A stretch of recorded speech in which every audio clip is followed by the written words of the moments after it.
जय जय श्री राधे। आज पवित्र दशमी युक्त एकादशी रे प्रभु साक्षी गोपीनाथ झुरण यात्रा आरंभ हो जाइए। आज प्रथम सकाल द्वार फिटा है। द्वार फिटा सरला मंगल आरती सरला महाप्रभु मर्दन है। मर्दन सरला अवकाश करागला। अवकाश नीति सरला महाप्रभु बेश करागला। बेश सरला प्रथम सूर्य पूजा, बाहर द्वारपाल पूजा, भीतर द्वारपाल पूजा, तापर सकाल धूप। सकाल धूप नीति सरला सकाल धूप नीति सरला महाप्रभुर माने जो आम वीरकेशी बल्लभ कह भंड वीरकेशी बल्लभ करागला। वीरकेशी बल्लभ पर महाप्रभुर मदन मोहन को पार्श्वदत्त भोग सब सजाइला। दीप धूप करागला। दीप धूप सरला महाप्रभु संध्या आरती है। संध्या आरती सरला गोधन बड़ा भोग। गोधन बड़ा भोग सरला सी गोपाल चलती प्रतिमा मदन मोहन और श्रीमती दुई जन जाक आगे आज जेहेतु एकादशी युक्त दशमी दुईटा हूँ तेणुक प्रथम सिंहासन कराला। से माण चंदन लाग करागला।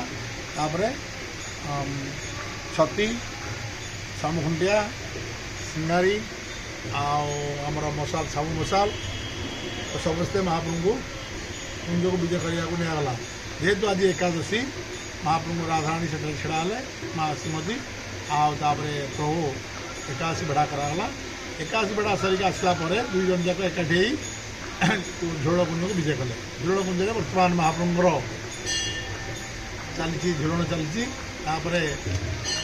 एकादशी भोग प्लस आमर महाप्रभुर जो संध्या रूप ये दुईटाक नीति हम। नीति सरला मदन मोहन भोग कर मदन मोहन भोग सरला झुरण कुंज कुंजरे जातरा भोग कर आरती उपचार मान कर महाप्रभुर बड़ सिंगार बेश सरला बड़ सिंगार भोग हम। बड़ सिंगार भोग सरला श्रीजू मदन मोहन आम श्रीमती मंदिर को विजय करेंगे। तार महाप्रभुर एठार पुष्पांजलि हम।